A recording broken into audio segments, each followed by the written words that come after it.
Cristo si è fatto obbediente fino alla morte e una morte di croce. Per questo Dio lo esaltò e gli donò il nome che è al di sopra di ogni nome.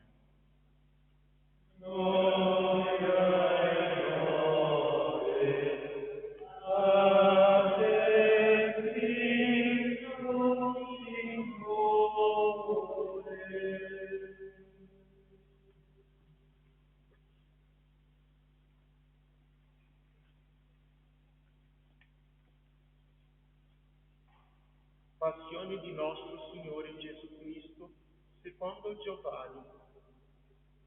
In quel tempo Gesù uscì con i suoi discepoli e andò di là dal torrente Cedron, dove c'era un giardino nel quale entrò con i suoi discepoli.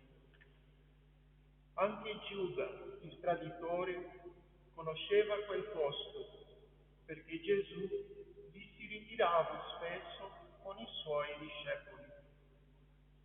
Giuda dunque, preso un distaccamento di soldati e delle guardie fornite dai sommi sacerdoti e dai farisei, si recò là con lanterne, torce e armi. Gesù allora, conoscendo tutto quello che gli doveva accadere, si fece innanzi e disse loro: Chi cercate? Gli risposero: Gesù di Nazaretto. Disse loro Gesù: Sono io. Vi era là con loro anche Giuda, il traditore. Appena disse sono io, indietreggiarono e cadero a terra. Domandò loro di nuovo: Chi cercate? Risposero: Gesù di Nazaretto. Gesù replicò: Io Gesù sono io. Se dunque cercate me, lasciate queste che ne vanno. perché s'adempisse la parola che egli aveva detto: non ho perduto nessuno di quelli che mi hai dato. Allora Simon Pietro, che aveva una spada, la trasse fuori e colpì il servo del sommo sacerdote e gli tagliò l'orecchio destro. Quel servo si chiamava Malco. Gesù allora disse a Pietro: Rimette la tua spada nella cuore. Non devo forse bere il calice che il Padre mi ha dato? allora il distaccamento con il comandante e le guardie dei giudei afferrarono Gesù, lo legarono e lo condussero prima da Egli era infatti suocero di Caifa, che era sommo sacerdote in quell'anno. Caifa poi era quello che aveva consigliato ai giudei: è meglio che un uomo solo muoia per il popolo. Intanto Simon Pietro seguiva Gesù insieme con un altro discepolo. Questo discepolo era conosciuto dal sommo sacerdote e perciò entrò con Gesù nel cortile del sommo sacerdote. Pietro invece si fermò fuori, vicino alla porta. Allora quell'altro discepolo, noto al sommo sacerdote, tornò fuori, parlò alla portinaia e fece entrare anche Pietro. E la giovane portinaia disse a Pietro: Forse anche tu sei dei discepoli di quest'uomo? Egli rispose: Non lo so. Intanto i servi e le guardie avevano acceso un fuoco perché faceva freddo e si scaldavano. Anche Pietro stava con loro e si scaldava. Allora il sommo sacerdote interrogò Gesù riguardo ai suoi discepoli e alla sua dottrina. Gesù gli rispose: Io ho parlato al mondo apertamente. Ho sempre insegnato nella sinagoga e nel tempio, dove tutti i giudei mi ubbidiscono. nulla neanche. Perché interroga quelli che hanno udito ciò che ho detto loro. Ecco, essi sanno che cosa ho detto. A queste parole, una delle guardie presenti diede uno schiaffo a Gesù dicendo: Così rispondi al sommo sacerdote. Gesù, Se ho parlato male, dimostrami dove sei stato, ma se ho parlato bene, perché mi persuadi? allora Anna lo mandò legato a Caifa, sommo sacerdote. Intanto Simon Pietro stava là a scaldarsi. Gli dissero: Non sei anche tu dei suoi discepoli? egli lo negò e disse: Non lo sono. ma uno dei servi del sommo sacerdote, parente di quello a cui Pietro aveva tagliato l'orecchio, disse: Non ti ho forse visto con lui nel giardino? Pietro negò di nuovo e subito un gallo cantò.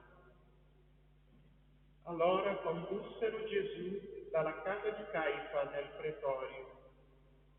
Era l'alba ed essi non vollero entrare nel pretorio per non contaminarsi e poter mangiare la uscì dunque Pilato verso di loro e domandò: Che accusa portate contro questo uomo? gli risposero: Se non fosse un malfattore, non te lo avremmo consegnato. allora Pilato disse loro: Prendetelo voi e giudicatelo secondo la vostra legge. gli risposero i giudei: A noi non è consentito mettere a morte nessuno. così si adempivano le parole che Gesù aveva detto, indicando di quale morte doveva morire. Pilato allora rientrò nel pretorio, fece chiamare Gesù e gli disse: Tu sei il re dei Giudei? Gesù rispose: Dici questo da te oppure altro le hanno detto sul mio conto? Pilato rispose: Sono io forse giudeo? La tua gente e i sommi sacerdoti ti hanno consegnato a me. Che cosa hai fatto? rispose Gesù: Il mio regno non è di questo mondo. Se il mio regno fosse di questo mondo, i miei servitori avrebbero combattuto perché non fossi consegnato ai giudei, ma il mio regno non è di qua giù. Allora Pilato gli disse: Dunque tu sei re. rispose Gesù: Tu lo dici, io sono re. Per questo io sono nato e per questo sono venuto nel mondo, per rendere testimonianza alla verità. Chiunque è della verità ascolta la mia voce. gli dice Pilato. Che cos'è la verità? E detto questo, uscì di nuovo verso i giudei e disse loro: Io non trovo in lui nessuna colpa. Vi è tra voi l'usanza che io vi liberi uno per la Pasqua. Volete dunque che io vi... Allora essi gridarono di nuovo. Non costui, ma Barabba. Barabba era un brigante. Allora Pilato fece prendere Gesù e lo fece flagellare. E i soldati, intrecciata una corona di spine, gliela posero sul capo e gli misero un mantello di porpora. Quindi gli venivano davanti e gli dicevano: Salve, re dei Giudei. e gli davano schiaffi. Pilato intanto uscì di nuovo e disse loro: Ecco, io ve lo conduco fuori, perché sappiate che non trovo in lui nessuna colpa. allora Gesù uscì portando la corona di spine e il mantello di porpora. E Pilato disse loro: ecco l'uomo. al sacerdoti gridarono. Crocifiggilo, crocifiggilo. Disse loro Pilato: Prendetelo voi e crocifiggetelo. Io non trovo in lui nessuna colpa. Gli risposero i giudei: Noi abbiamo una legge, questa legge deve morire, perché si è fatto figlio di Dio. All'udire queste parole, Pilato ebbe ancor più paura ed entrato di nuovo nel pretorio disse a Gesù. Di dove sei? Ma Gesù non gli diede risposta. Gli disse allora Pilato: Non mi parli? Non sai che ho il potere di metterti in libertà e il potere di metterti in croce? Rispose Gesù: Se non avessi nessun potere su di me, se non ti fosse stato dato dall'alto. Per questo chi mi ha consegnato ha una colpa più grande. In quel momento Pilato cercava di liberarlo, ma i giudei gridarono: Se liberi costui, non sei amico di Cesare. Chiunque infatti si fa re, si mette contro Cesare. Udite queste parole, Pilato fece condurre fuori Gesù e sedette nel tribunale nel luogo chiamato Litostroto, in ebraico Gabatà. Era la parasceve della Pasqua, verso mezzogiorno. Pilato disse ai giudei: Ecco il vostro re. Ma quelli gridarono: Via, via, crocifiggilo. Disse loro Pilato: Metterò in croce il vostro re. Posero i sommi sacerdoti: Non abbiamo altro re all'infuori di Cesare.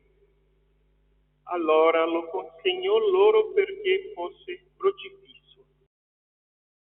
Essi allora presero portando la croce, al luogo del cranio, detto in ebraico Golgota, dove lo crocifissero e con lui altri due, uno da una parte e uno dall'altra, e Gesù. Pilato compose anche l'iscrizione e la fece porre sulla croce. Vi era scritto: Gesù il Nazareno, il re dei Giudei. Molti giudei leggero questa iscrizione, perché il luogo dove fu crocifisso Gesù era vicino alla città. Era scritta in ebraico, in latino e in greco. I sommi sacerdoti dei giudei dissero allora a Pilato: Non scrivere il re dei giudei, ma che egli ha detto: io sono il re dei giudei. Rispose Pilato: Ciò che ho scritto, ho scritto. I soldati poi, quando ebbero crocifisso Gesù, presero le sue vesti e ne fecero 4 parti, una per ciascun soldato, e la tunica. Ora quella tunica era senza cuciture, tessuta tutta d'un pezzo da cima a fondo. Ciò dissero tra loro: Non stracciamola, ma tiriamo a sorte a chi tocca. Così si adempiva la scrittura: si non divise tra loro le mie vesti, e sulla mia tunica han gettato la sorte. E i soldati fecero proprio così. Stavano presso la croce di Gesù, madre, la sorella di sua madre, Maria di Cleofa e Maria di Magdala. Gesù, vedendo la madre e lì accanto a lei il discepolo che egli amava, disse alla madre: Donna, ecco il tuo figlio. Poi disse al discepolo: Ecco e da quel momento il discepolo la prese nella sua casa. Dopo questo, Gesù, sapendo che ogni cosa era stata compiuta, disse per adempiere la scrittura: O Sette. vi era lì un vaso pieno di aceto. Posero perciò una spugna imbevuta di aceto in cima a una canna e gliela accostarono alla bocca. E dopo aver ricevuto l'aceto, Gesù disse: Tutto è compiuto. e chinato il capo, spirò.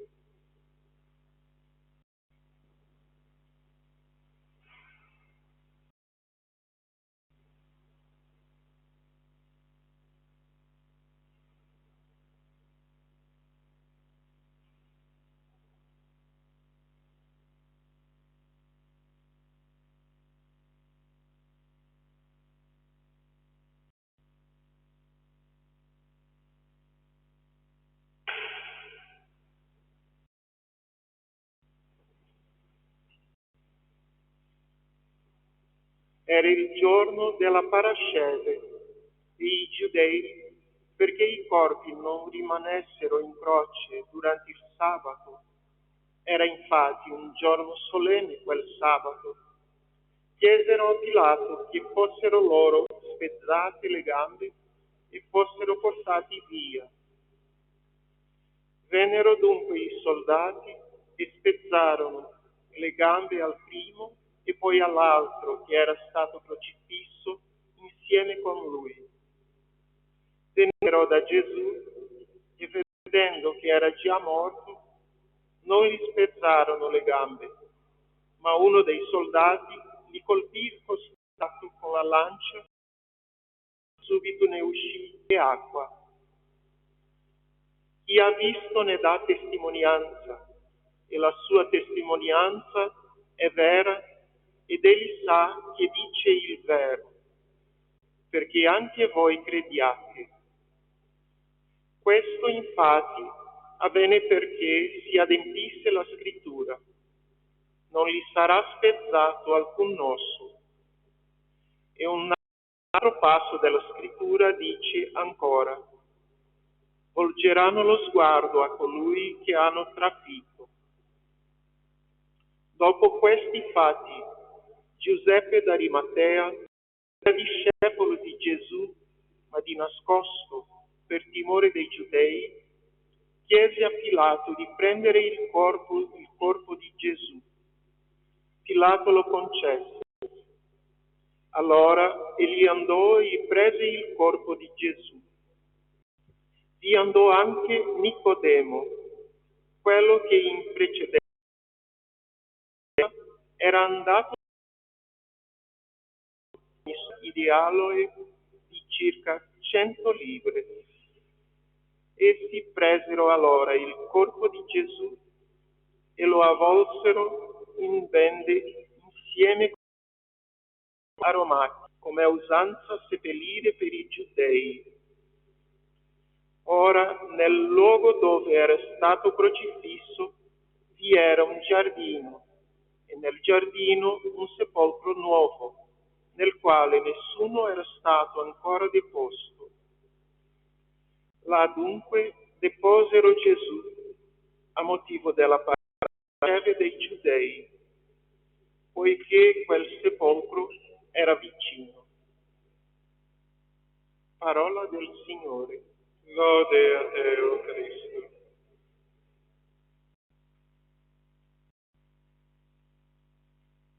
Fratelli e sorelle, la croce,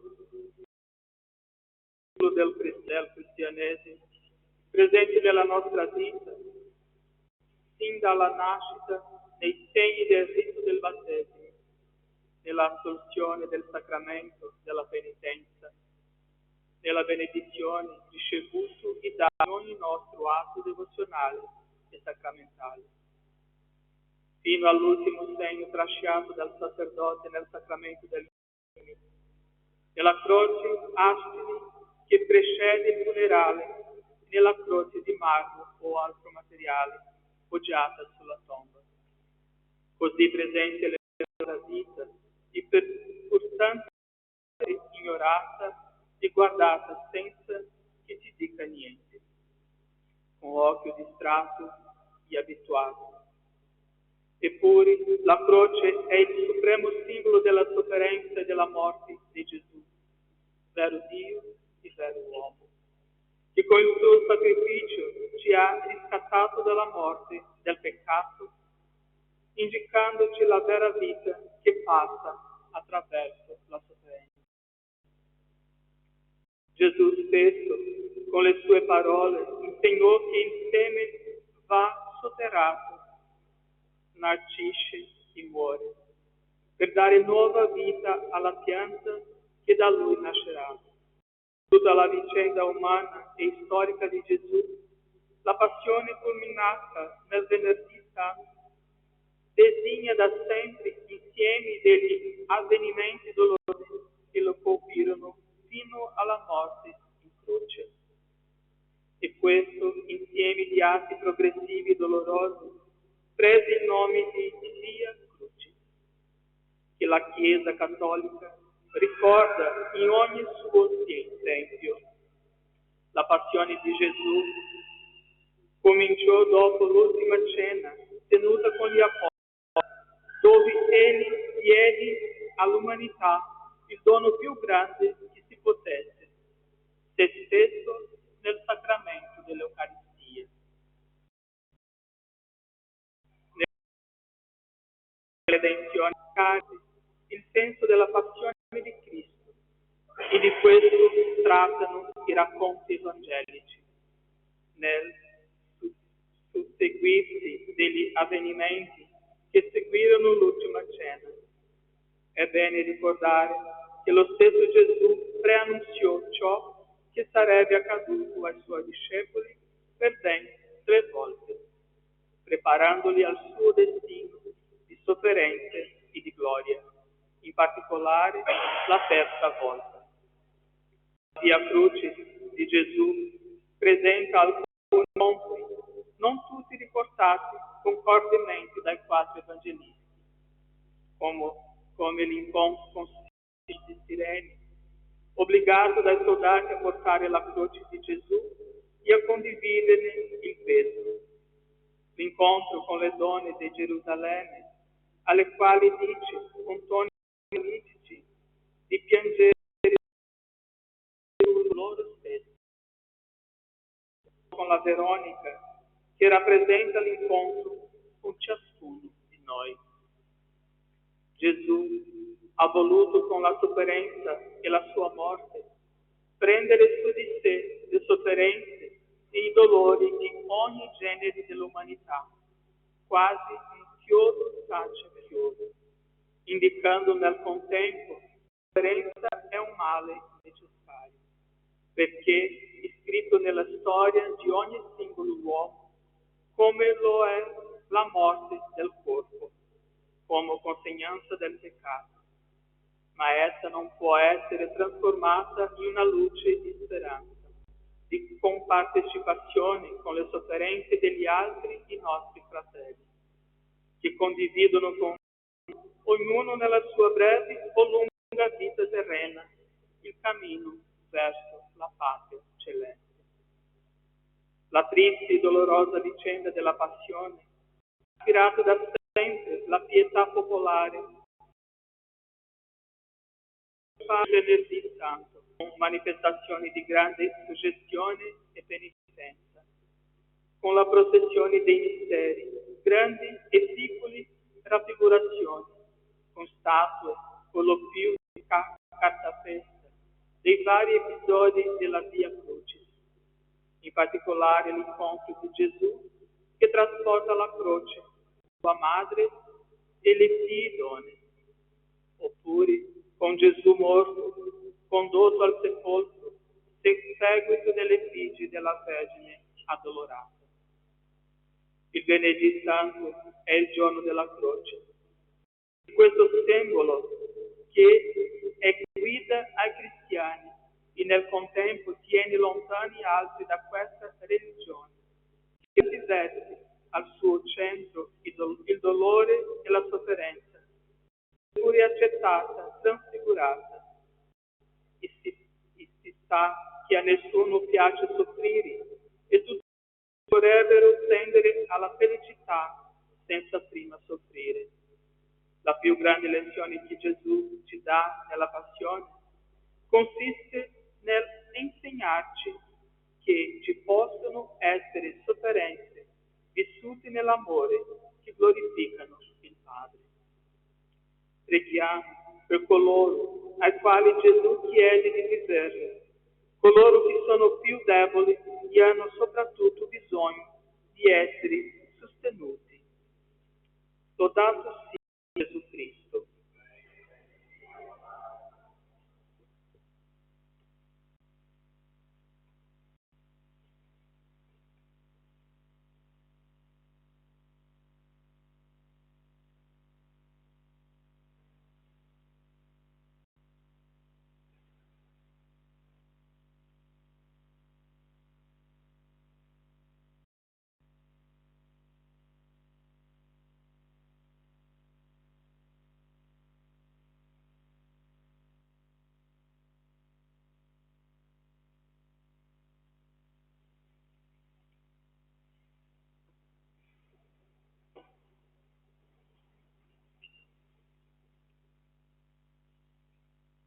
Preghiamo, fratelli e sorelle, per la Santa Chiesa di Dio.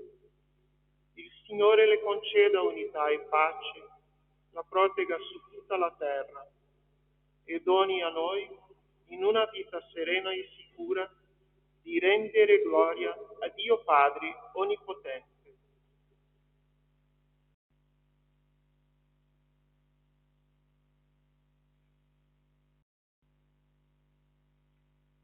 Dio potente ed eterno, che hai rivelato in Cristo la tua gloria a tutte le genti, custodisci l'opera della tua misericordia, perché la tua Chiesa, diffusa su tutta la terra, preservi con fede salda nella confessione del tuo nome, per il nostro Signore. Amen. Per il Papa. Preghiamo per il nostro Santo Padre, il Papa Francesco. Il Signore Dio nostro, che lo ha scelto nell'ordine episcopale, gli conceda vita e salute e lo conservi alla sua Santa Chiesa, come guida e pastore del popolo santo di Dio.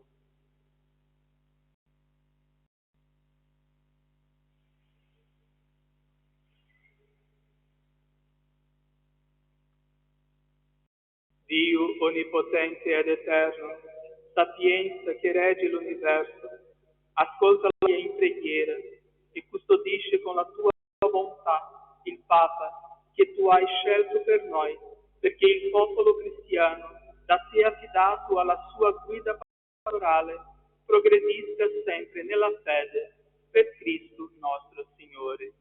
Amen. Per tutti i fedeli di ogni ordine e grado. Preghiamo per il nostro Vescovo Carlo, per tutti i Vescovi, i Presbiteri e i Diaconi e per tutti i fedeli.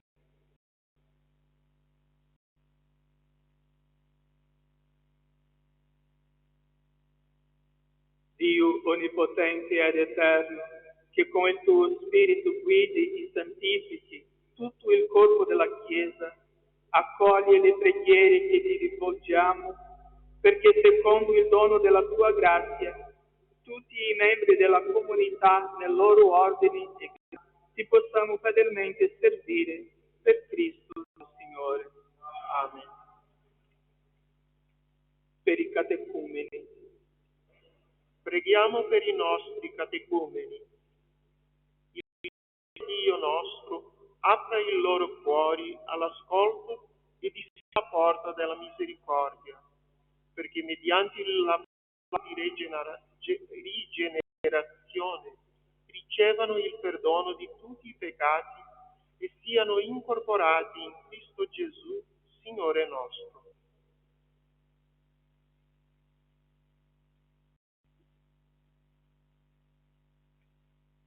Dio onnipotente ed eterno, che rendi la tua Chiesa sempre feconda di nuovi figli, aumenta nei catecumeni l'intelligenza della fede, perché nati a vita nuova nel fonte battesimale, siamo accolti tra i tuoi figli di adozione, per Cristo nostro Signore.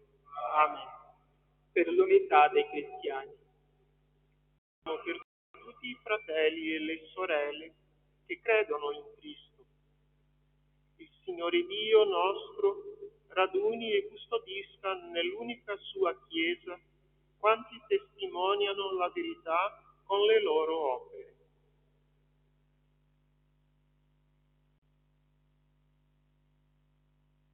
Dio onnipotente ed eterno, che raduni i tuoi figli ovunque dispersi e li custodisce nell'unità, volgi lo sguardo al gregge del tuo Figlio, perché coloro che sono stati consacrati da un solo battesimo siano una cosa sola nell'integrità della fede e nel vincolo dell'amore, per Cristo nostro Signore.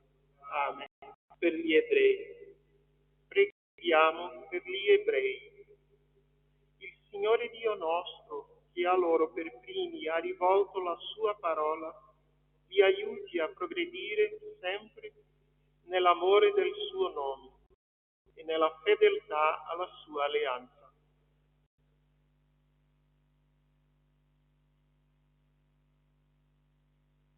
Dio onnipotente ed eterno, che hai affidato le tue promesse ad Adamo e alla sua discendenza, esaudisci con la bontà le preghiere della tua Chiesa, perché il popolo primogenito della tua alleanza possa giungere alla pienezza della redenzione.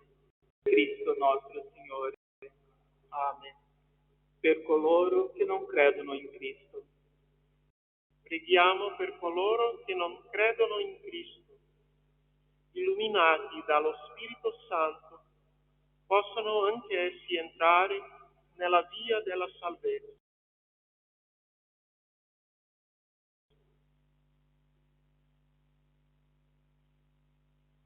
Dio onnipotente ed eterno, dona a coloro che non credono in Cristo di trovare la verità camminando alla tua presenza con cuore sincero e concedi a noi di essere nel mondo testimoni più autentici della tua carità, progredendo nell'amore vicendevole e nella piena conoscenza del mistero della tua vita per Cristo nostro Signore.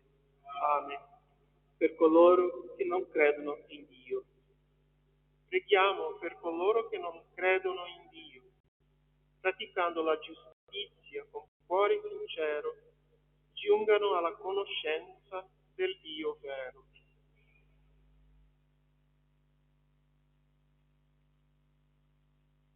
Dio onnipotente ed eterno, tu hai messo nel cuore degli uomini una così profonda nostalgia di te, che solo quando ti trovano hanno pace.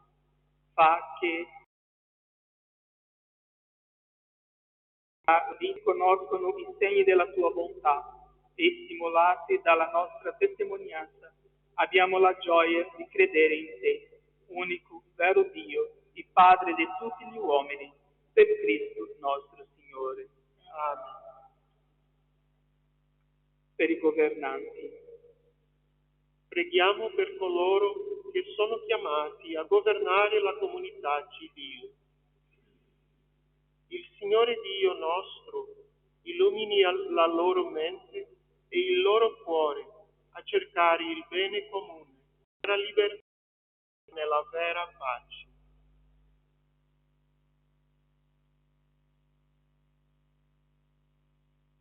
Dio onnipotente ed eterno, nelle tue mani sono le speranze degli uomini e i diritti di ogni popolo. Assisti con la tua sapienza coloro che governano, perché con il tuo aiuto promuovano su tutta la terra una pace duratura, la prosperità dei popoli e la libertà religiosa, per Cristo nostro Signore. Per quanti sono nella prova.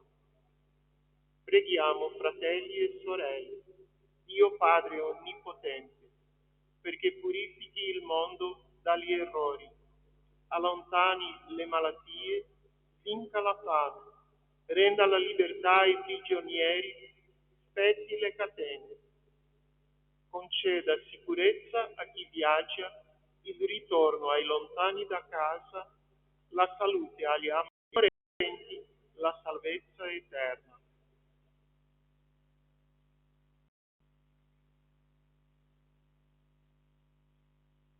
Dio onnipotente ed eterno, consolazione degli afflitti, dei sofferenti, ascolta il grido di coloro che sono nella prova, perché tutti nella loro necessità sperimentino la gioia di aver trovato il soccorso della tua misericordia, per Cristo nostro Signore.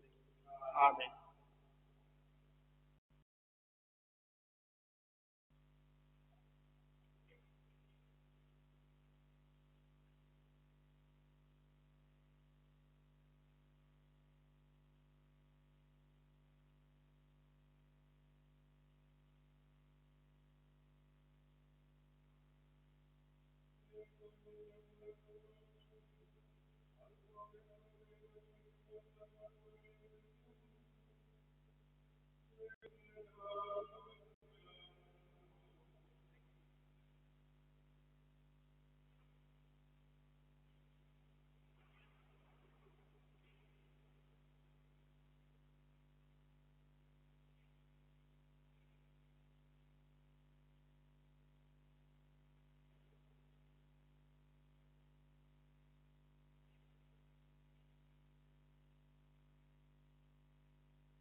obbedienti alla parola del Salvatore, grazie al suo divino insegnamento, osiamo dire: Padre nostro, che sia il tuo nome, venga il tuo regno, sia fatta la tua volontà, come in cielo così in terra. Dacci oggi il nostro pane quotidiano e rimetti a noi i nostri debiti, come anche noi li rimettiamo ai nostri debitori, e non abbandonarci alla tentazione, ma liberaci dal male. Liberaci, Signore, da tutti i mali. Concede la pace ai nostri giorni e con l'aiuto della tua misericordia vivremo sempre liberi dal peccato e sicuri da ogni turbamento. È l'attesa che si compie la speranza che venga il Salvatore nostro Gesù Cristo.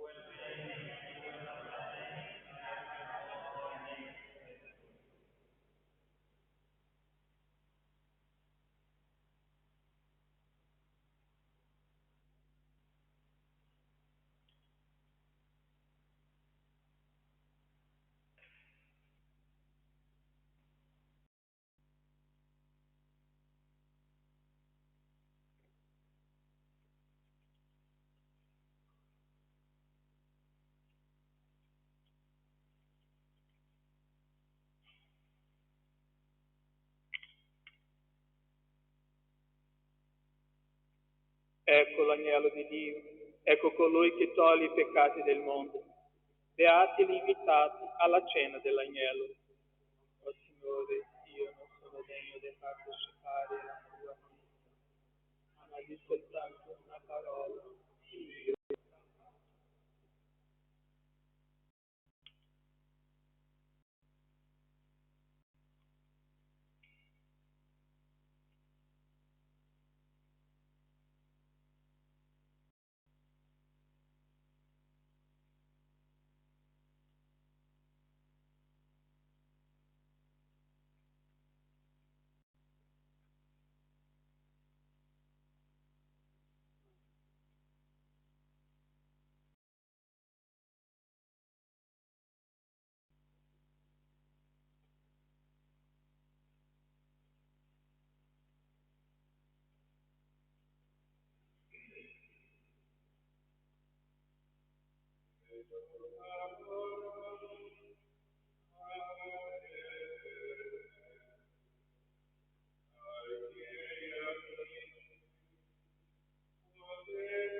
Preghiamo.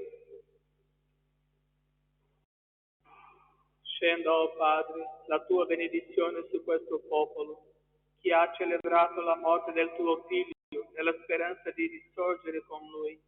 Venga il perdono e la consolazione, e accresca la fede, si rafforzi la certezza per Cristo nostro Signore.